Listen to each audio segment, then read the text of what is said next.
Hey there, this is Matt with State of Flux here with a series of rapid fire reviews, movie edition. So here we go, I'm trying to only spend about a minute or so on each one. Ready, set, go! The first movie we're talking about is Gladiator 2, or the Roman numeral version of 2II, which I think actually stands for the two arrows shot that fridged the two female characters in this film. Holy crap, that was a choice.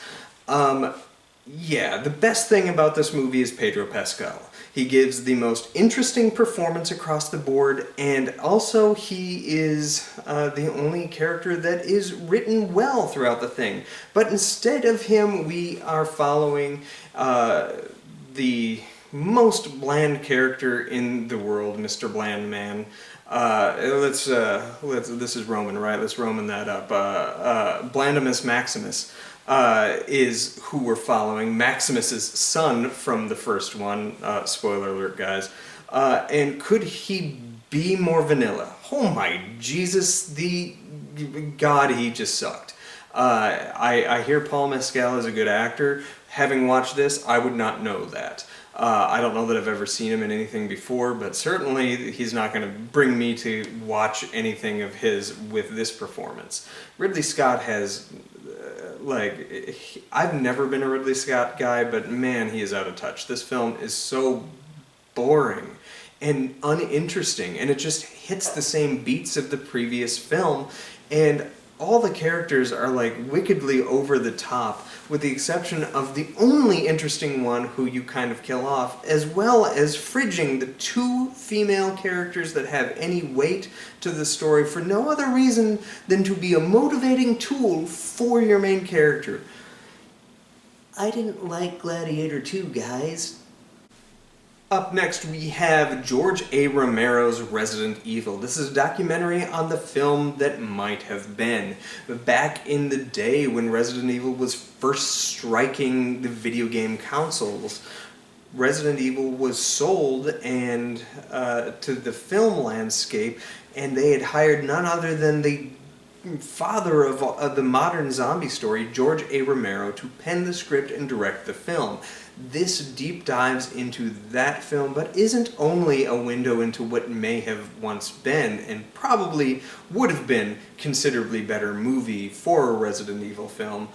It's also a pretty fantastic and melancholy documentary on George A. Romero, the man himself, who's a fantastic artist who spent so much time developing interesting social satire and commentary within his wide breadth of films, and seeing how he was going to bring that to Resident Evil as well was pretty interesting.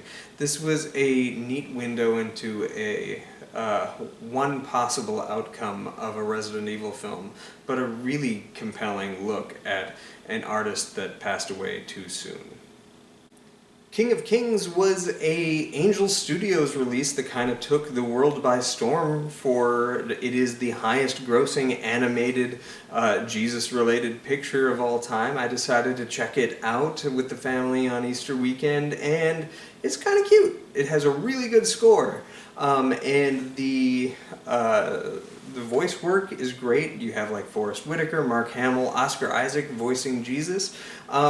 Biggest issue with that is he has very little energy voicing Jesus, and I know he's supposed to be more like even-tempered, but you could put a little energy into it. The framework of the film is the most interesting part of it, which is that you're following Charles Dickens on the cusp of his fame, having written A Christmas Carol, played by Kenneth Branagh, who is telling his child the story of the King of Kings. And so you have Charles Dickens narrating Jesus' life, and that was interesting, I found. That said, there's like a subplot with a cat that kind of lingers throughout the film that is insufferable.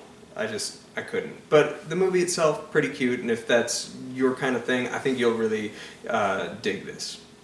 And there you have it, everybody. That's my rapid-fire reviews. Hope you enjoyed them. If you like this format, let me know in the commentary down below, and let me know what you'd like to see me review in rapid succession like that once more. It's kind of fun to do these super swift reviews. Thanks for watching, like, subscribe, do all that good stuff. Peace.